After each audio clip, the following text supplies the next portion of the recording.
schedule that's coming up. We've got 2 lessons this week, linear equations and integrating factors, and I handed out a take-home quiz at the start of class that's due Wednesday.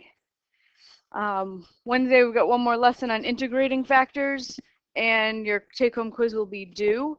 I will grade it like Wednesday, sometime during the day. You can pick it up either at the end of the day, Wednesday, or on Thursday, if you want it back before the test. I'll also post solutions to both of the take-home quizzes. So pretty much everybody did well on the first one, but they'll be up on Moodle if you want to check them out. And then test 1 is going to be on 1.1 to 1.9, all of chapter 1. And you have a study guide at the end of the packet I just gave you. It's also posted in Moodle.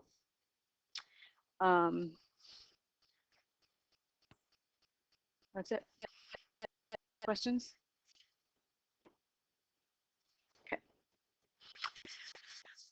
Okay, so we're going to talk about linear equations. So thus far, we have learned only 1 analytic technique for finding a solution to a differential equation, and that's separation of variables. Okay. The technique is very limited because it only applies to a very special kind of differentiable function, a function that can be written as a product of something in t and a product times something in y. So we have qualitative and numeric techniques that we've studied. They can be applied to a much wider variety of equations. When I put the solutions in the end of your packet, I usually get those things graphed, not by solving it analytically, but I have the computer do a numerical technique to draw out those solutions. Because the problem of finding analytic solutions is tough, right? Because the existence theorem guarantees that solutions to most nice, meaning continuous and differentiable, right? Most nice differential equations exist. They have the solutions exist, but there's no guarantee that they're made up of the elementary functions that we've been working with since we started taking college algebra. Usually they're not. So there is no general approach to solving a differential equation analytically. Over the 300 years that differential equations have been studied, mathematicians have developed many solution techniques for special classes of differential equations. And our course will cover just a handful of them. Typically, if you're out working as an engineer, you're going to be using a numerical technique. But studying a handful of analytic techniques gives us some insight into the differential equations themselves, and so that it's going to be still useful. All right, so today we're going to develop one of the standard techniques for solving a linear differential equation. So first order differential equation is linear if it can be written as some stuff in t times y plus some more stuff in t. A of t and b of t are arbitrary functions in t. So it's linear if it's linear and it's a dependent variable. All right, so very quickly, this one here, linear or not linear? Linear, because it's just got a y to the first. Running. How about this one?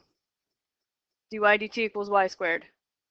No. Not linear, because the y is not linear, right? It's squared. How about this crazy looking one?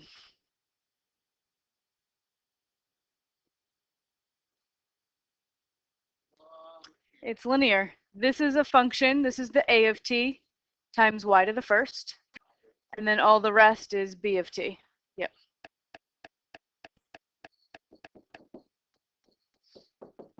So that one is linear. How about dp dt equals e to the 2t p minus sine t? It's linear, right? The dependent variable is p. I've just got a p to the first, so that's linear. Function in t times p plus another function in t. How about this one? It is. We might have to play with it a little bit to try to make it look like a of t y plus b of t. So this is going to be dy dt. I'm going to add the 3y to both sides and factor out the y. So I have 3 plus t y plus 2. Yeah, so I've got in my a of t is 3 plus t and my b of t is 2, so this is linear. dw dt equals sine of t times w. It's linear, yeah. The dependent variable is w. I just have a w to the first, so that makes it linear. dy dt is negative 2y plus 8. Yeah. dz dt equals t times sine of z.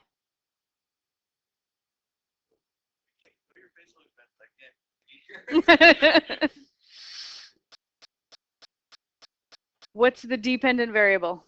Z. Yeah, no. Because the sine of z is not linear, right?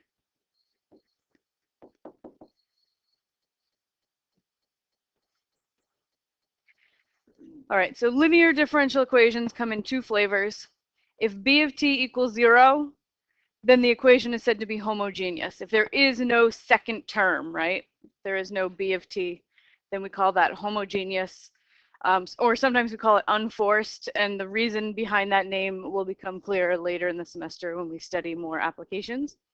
But otherwise, we call it non-homogeneous or forced.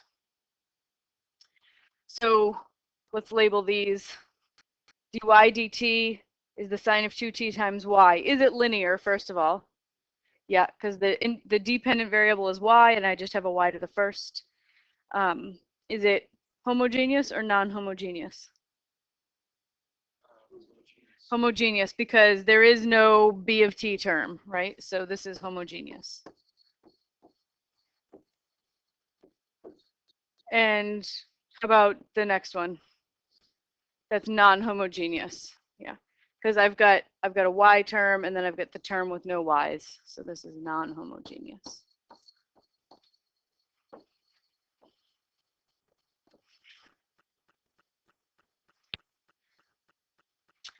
All right, every non-homogeneous linear equation that looks like this, a of ty plus b of t, has an associated homogeneous linear equation where you just drop off the b of t. We call that the associated homogeneous equation. So for the non-homogeneous equation in number 6, right, this guy, y plus sine of 2t, what's the associated homogeneous? Just y, dy dt equals y.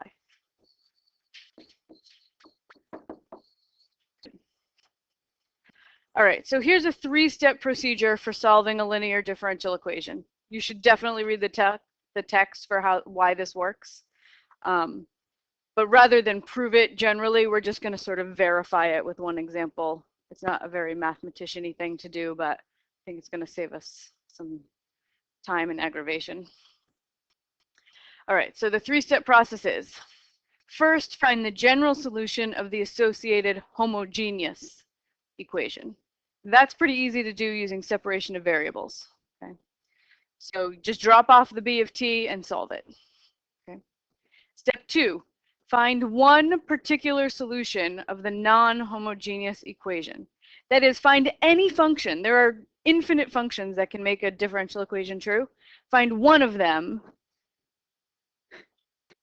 and that's your step 2. You got to find one. Okay, step 3 is obtain the general solution to the non-homogeneous equation by adding your results from step 1 and step 2. That will give the most general solution to the non-homogeneous equation. So the hard part here is step 2, right? You have to find a particular solution by guessing smartly, right? And yeah, you just have to guess. And sometimes you will guess wrong. So let's just verify that this process works using a sample linear differential equation. For the demonstration purpose, I'm going to give you the particular solution that you would normally have to guess at in step 2. Okay, and then we'll go back and figure out how you would have guessed it. All right, so we've got this ODE, dy dt is the cosine of ty plus 1/5 times 1 minus t cosine t. So step 1 is find the general solution to the associated homogeneous equation. So that means just drop the b of t. So I just need to solve dy dt equals cosine of t times y. Just dropped the whole rest of it.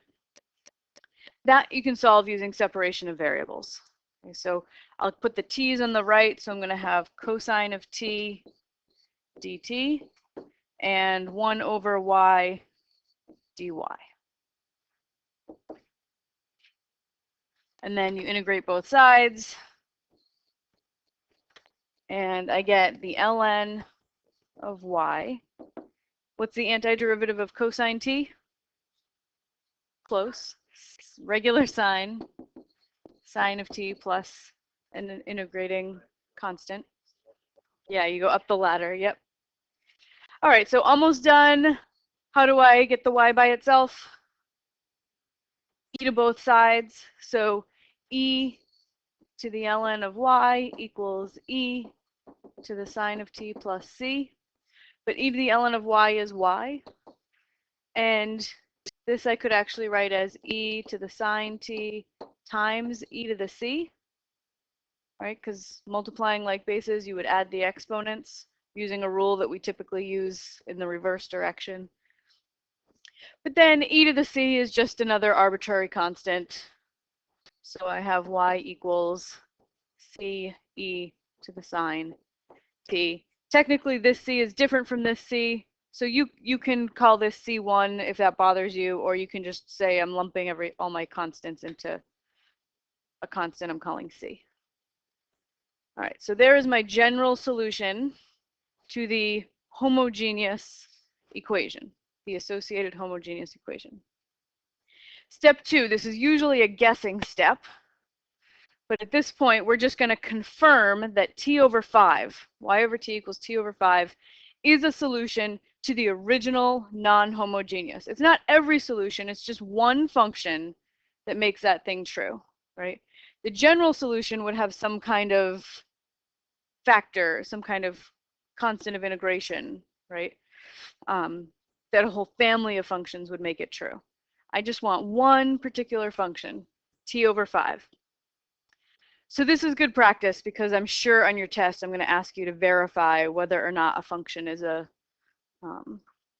solution to a differential equation. So let me write down the whole differential equation again. dy dt is cosine of t y plus 1/5 times 1 minus t cosine t. Okay, so my function is y of t equals t over 5. So I'm just going to plug in, I'm taking this y of t and I'm going to plug in on the left, plug in on the right, and see if the two sides are equal. So if y of t is t over 5, what is dy dt?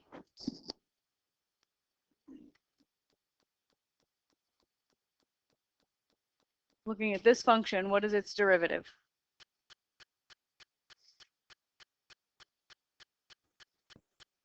One-fifth. Okay, does that equal?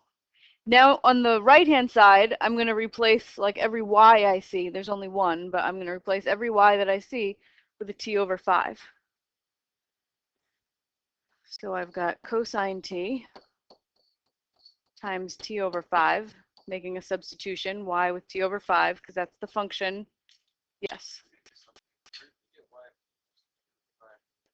I'm giving it to you. This is normally the step where you would have to guess a solution. But I'm for now, before we get into the complications of guessing, I'm just going to give it to you. So we're just confirming that this is a particular solution. All right, so then if I distribute this 1/5, I have 1/5 minus t over 5 cosine t. Okay. So I have cosine t times t over 5 minus t over 5 cosine t. These two terms cancel. And 1/5 equals 1/5. It is in fact a solution.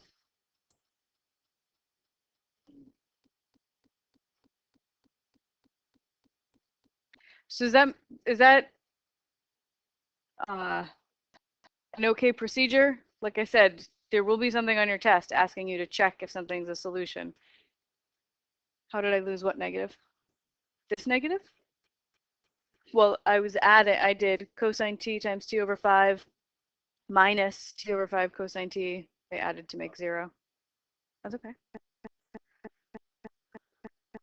So I took the proposed solution, t over 5, and you just plug in, wherever you see a y, you just plug into both sides of the equation and see if the two sides are equal. All right, so we have the general solution to the associated homogeneous equation. We have one particular solution to the non-homogeneous differential equation. Step 3 is add the two together, right? So my general solution to the non-homogeneous equation is equal to the sum of the general solution from the associated homogeneous equation, which was e to the sine t, plus the single particular solution that we guessed, or I told you in this case, of the non-homogeneous equation. And that is your solution. That is your general solution to the non-homogeneous differential equation. We should confirm that that is true, right? There is my candidate as my general solution. So if I have dy dt equals cosine t times y, was it minus 1/5? Yeah, minus 1/5, 1 minus t cosine t. I can't remember. Plus 1/5. Okay, so that's the original differential equation. I want to just verify that this solution that I am claiming is the general solution to the differential equation, I'm just going to make sure it's a solution, right? So dy dt, what is the derivative of this function, this candidate solution?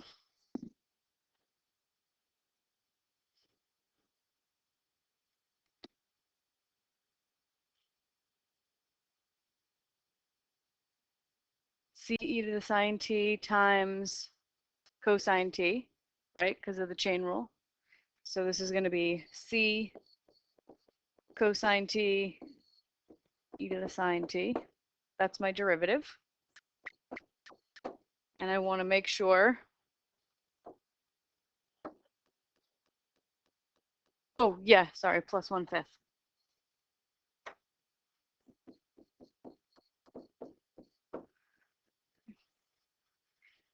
Yeah, so the derivative of c e to the sine t is c e to the sine t times cosine t, plus the 1/5 for the next term. All right, so that's dy dt. Then in the right-hand side, wherever I see a y, which is just in this one spot, right, I'm going to replace that y with the function. So I have cosine t times c e to the sine t plus t over 5 plus 1/5 times 1 minus t cosine t. So just a little simplification on the right-hand side, and we should be able to show that these two things are equal. Distribute my cosine t, and I'm going to get c cosine t e to the sine t. And then I'm going to have a cosine t plus t over 5. Distribute my 1/5, and I have 1/5 minus t over 5 cosine t. Cancel things that and that cancel out. And does the left side equal the right side?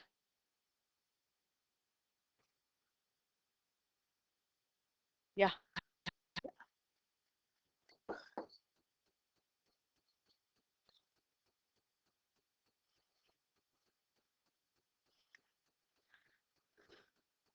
So my left side has a c cosine t e to the sine t, so does my right side. And my left side is a 1/5, and so does my right side.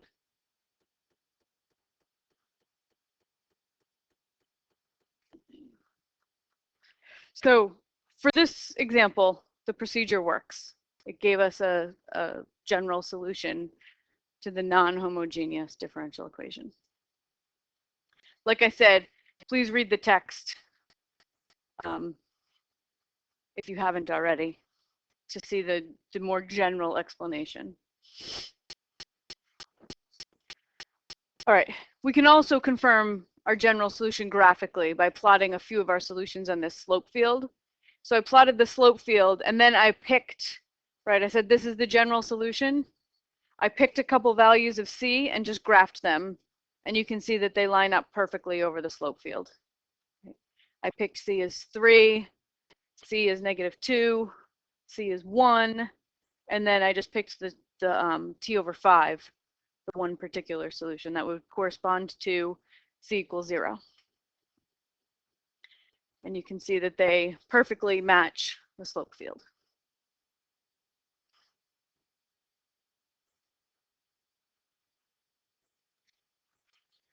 Okay, so about the guessing step, right? Where did the T over 5 come from? So let's switch to a different, a slightly simpler looking differential equation for our reasoning on how to do the guessing step. dy dt is -2y plus e to the t. Okay, so find the general solution to the associated homogeneous equation using separation of variables. We know how to do that. So I just have to solve dy dt equals -2y, and I think you get y is e to the -2t, c e to the -2t.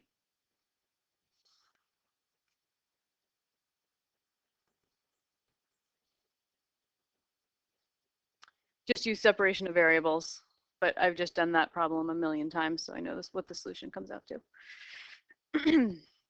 All right, step 2 is to make a guess, to find one particular solution of the non-homogeneous equation. So I'm going to write down the whole equation. dy dt is -2y plus e to the t.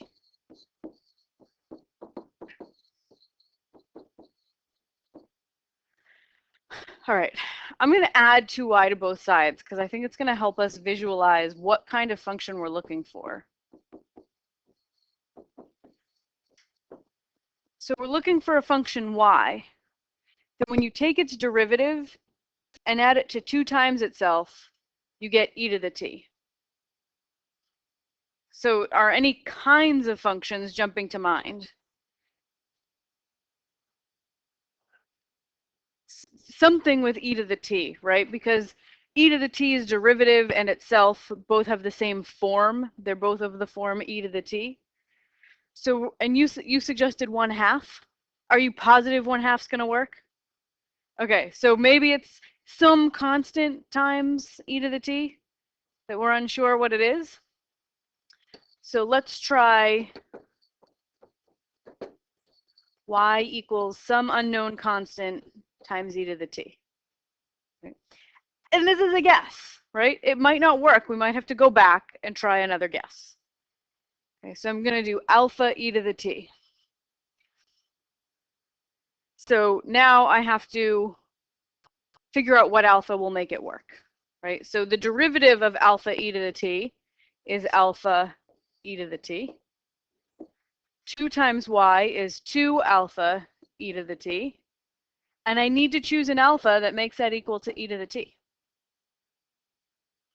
So what I have here is I can combine these like terms. I have 3 alpha e to the t. I have to make that equal to e to the t. So what does alpha have to be?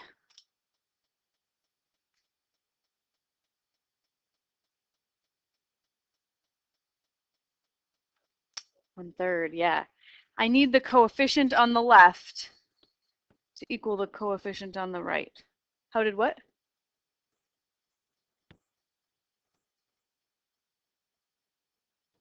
Okay.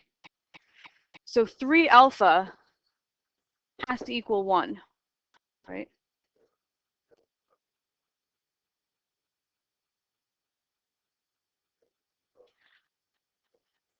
Mm-hmm. Dy dt, right? So when if this is my derivative y, then dy dt, the derivative of alpha e to the t is just alpha e to the t. Okay. So yeah, I was plugging into the original differential equation. I plugged in the derivative of my guess plus 2 times my guess, and that has to equal e to the t, according to my differential equation. So now I set my coefficients equal. I've got 3 alpha e to the t on the left, 1 e to the t on the right, so 3 alpha has to equal 1, so alpha has to be 1/3. So my function, y, equals 1/3 e to the t. That's going to be a particular solution to my differential equation.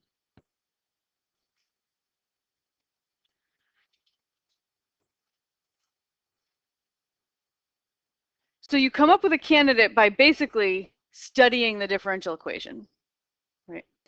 You come up with a candidate, and you might have some unknown constants that you find using, this is called the method of undetermined coefficients. Have it written down later. Finally, the general solution was the general solution from the homogeneous equation, c e to the negative 2t, plus any particular solution you are able to find to the non-homogeneous equation. Yeah, you got to leave the c. That's what makes it the general solution. Yeah, if you had an initial value, you could use that to find the particular solution that goes through that point. So the process we used for guessing a particular solution is to the non-homogeneous differential equation is called the method of undetermined coefficients. In general, this is just sort of a guide to guessing. The particular solution is made up of some combination of the same type of functions contained in b of t. Right? So for us, b of t was the function e to the t. Right? This guy was the b to the t, b of t. Right? So the guess was made up of a function that contained e to the t. So it's going to contain the same kinds of functions that are in b of t and the derivatives of the functions that are in b of t. Sometimes you might guess wrong, and when this happens, just guess again, trying to learn from each guess what a better guess might be. Okay, I'm going to let you try one. For each of these, when you have to guess something, in the answers, first I give you a hint about the guessing, and then the answer is underneath it. So try a few guesses, and if you can't get it, you can look at the hint.